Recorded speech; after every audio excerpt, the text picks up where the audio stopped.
Assalamualaikum warahmatullahi wabarakatuh. Apa kabar anak-anak ustazah? Semoga semuanya dalam keadaan sehat walafiat dan siap untuk menerima pembelajaran yang akan ustazah berikan pada hari ini.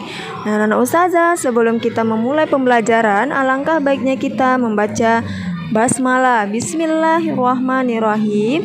Anak-anak ustazah, silakan menyimak video pembelajaran yang telah ustazah siapkan untuk anak-anak ustazah semuanya.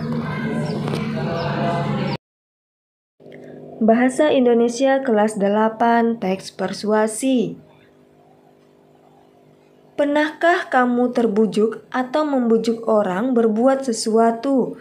Nah, itu artinya kamu sudah cukup aktif dengan hal-hal tentang persuasif.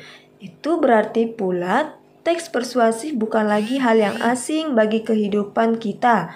Bahkan kemampuan untuk bisa mempengaruhi orang sangat penting dikuasai. Misalnya dalam kegiatan berbicara di depan umum. Adapun kompetensi dasar yang harus kita capai dalam materi teks persuasi ini yaitu menelaah struktur dan kebahasaan teks persuasi yang berupa saran, ajakan, dan pertimbangan tentang berbagai permasalahan aktual dari berbagai sumber yang didengar dan dibaca. Indikator yang harus kita capai yang pertama yaitu menjelaskan pengertian teks persuasi. Kedua, menjelaskan ciri-ciri teks persuasi. Ketiga, menelaah struktur teks persuasi. Dan yang keempat, menelaah kaidah kebahasaan dari teks persuasi. Selanjutnya, dalam menyajikan teks persuasi ini, kita harus bisa menulis dengan memperhatikan struktur dan kebahasaan. Adapun indikator yang harus dicapai yaitu langkah-langkah menulis teks persuasi. Nah, pengertian teks persuasi. Teks persuasi adalah teks yang berisi sebuah himbauan, ajakan, atau saran agar orang lain mengikuti apa yang diinginkan oleh penulis. Sedangkan tujuan dari teks persuasi ini untuk merayu, membujuk, dan mempengaruhi orang lain agar mengikuti apa yang diinginkan. Selanjutnya, ciri-ciri teks persuasi. Di dalam teks ini terdapat pendapat atau argumen yang kuat, dilengkapi dengan fakta dan data. Lalu, berusaha meyakinkan pembaca sehingga percaya dan melakukan apa yang diinginkan penulis. Selanjutnya berisi bujukan atau ajakan atau himbauan, cenderung mempromosikan sesuatu yang diperlukan oleh pembaca. Selanjutnya, menggunakan kata ajakan ditandai dengan kata-kata harus, hendaknya, sebaiknya, usahakanlah, jangan, hindari, dan sejenisnya. Berikut contoh tentang teks persuasi. Paragraf pertama ini menjelaskan penyebab seseorang mengalami gangguan pencernaan antara lain pola makan tidak teratur dan seterusnya. Anak-anak ustazah bisa membaca teksnya. Di dalam teks di atas terkandung bujukan. Hal itu tampak pada bagian akhir, yakni makanlah dengan pola makan sehat dan seimbang. Namun sebelum menyampaikan bujukan itu, penulis mengemukakan sejumlah pendapat yang bisa mengantarkan pembaca untuk mau mengikuti bujukannya. Untuk mengetahui struktur teks persuasi ini, yang pertama kita harus ada pengenalan isu, yakni berupa pengantar atau penyampaian tentang masalah yang menjadi dasar tulisan atau pembicaraan. Jelas pada contoh tersebut, paragraf ini menjelaskan isu pada paragraf pertama, yaitu sampah merupakan isu yang cukup meresahkan di Indonesia, dan seterusnya. Dampak pada teks ini merupakan adalah isu yang membuat masyarakat resah, yaitu pada sampah. Sedangkan pada struktur berikutnya, yaitu rangkaian argumen, yakni berupa sejumlah pendapat penulis atau pembicara terkait dengan isu yang dikemukakan pada bagian sebelumnya. Pada bagian ini dikemukakan pada sejumlah fakta yang memperkuat argumen-argumennya. Terdapat di dalam contoh ada 3 paragraf. Nah, Rangkaian argumen ini terdapat di paragraf pertamanya mengenai sampah yang kita buang di mana saja tidak akan hilang sendiri. Apalagi jika sampah tersebut merupakan sampah anorganik atau sampah yang tidak dapat diuraikan oleh tanah. Jelas, pada paragraf itu menjelaskan argumen bahwa sampah sangat berpengaruh kalau kita membuangnya tidak pada tempatnya. Nah, yang ketiga ini strukturnya adalah pernyataan ajakan, yakni sebagai inti dari teks persuasi yang di dalamnya dinyatakan dorongan kepada pembaca atau pendengarnya untuk melakukan sesuatu. Pernyataan itu mungkin disampaikan secara tersurat maupun tersirat.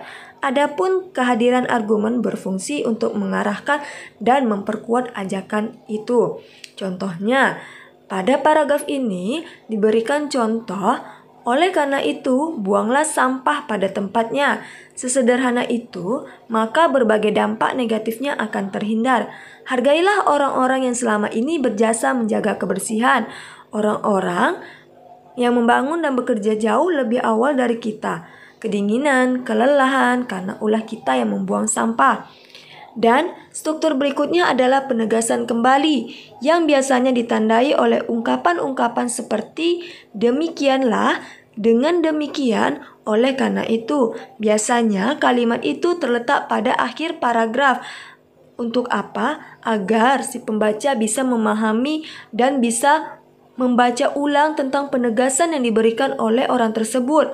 Contohnya pada paragraf ini, mari buang sampah pada tempatnya dan jagalah kebersihan.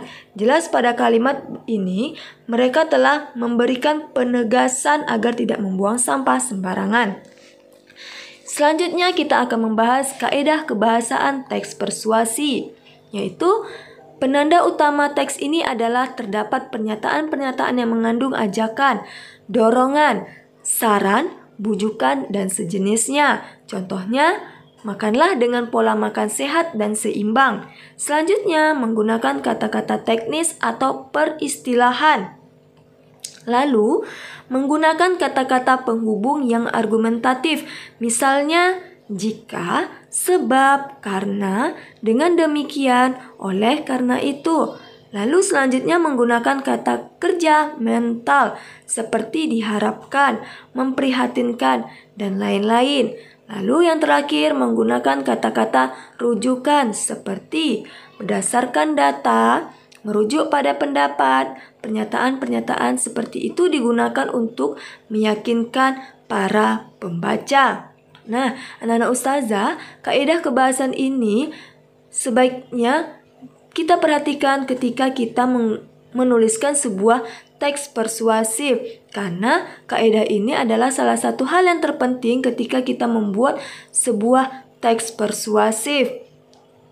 Nah, selanjutnya kita akan membahas tentang menyajikan teks persuasi, saran, ajakan, arahan, dan pertimbangan secara tulis dengan memperhatikan struktur, kebahasaan, dan aspek lainnya. Langkah-langkah menulis teks persuasi ada 3. Yang pertama, menentukan tema atau topik karangan. Sesuai dengan karakteristik teks persuasif, yaitu sebagai teks yang berisi bujukan atau ajakan, langkah pertama yang harus kita lakukan adalah menyiapkan bujukan sebagai tema atau topik utamanya. Contohnya, mari belajar dengan baik, ayo kita pergi berwisata. Nah, itu adalah salah satu contoh atau topik utama yang bisa kita buat dalam teks persuasif. Yang kedua, menentukan tujuan yang mendasari dari masalah yang diceritakan. Ketiga, mengumpulkan data, fakta, dan pendapat yang mendukung keseluruhan cerita. Baiklah anak-anak ustazah, berikut ustazah berikan contoh tentang teks persuasif ini. Anak-anak ustazah bisa membacanya dan dilihat dari isi teks di atas menyampaikan bujukan-bujukan. Hal itu tampak pada kalimat-kalimat berikut ini. Belajarlah, pusatkan perhatian, berhentilah sejenak. Dengan karakteristiknya seperti demikian, teks tersebut tergolong ke dalam sebuah bentuk teks persuasif. Nah, anak-anak ustazah, Ustazah harapkan anak-anak ustazah bisa memahami tentang penulisan teks persuasif ini dan bisa menerapkan ketika ustazah menginginkan anak-anak ustazah untuk menuliskan sebuah teks persuasif yang baik dan juga benar. Bagaimana pembelajaran kita pada hari ini mengenai teks ulasan?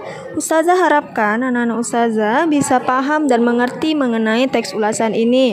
Nah, ustazah cukupkan dulu pembelajaran kita pada hari ini dengan mengucapkan hamdalah. Alhamdulillahirabbil alamin. Wassalamualaikum warahmatullahi wabarakatuh.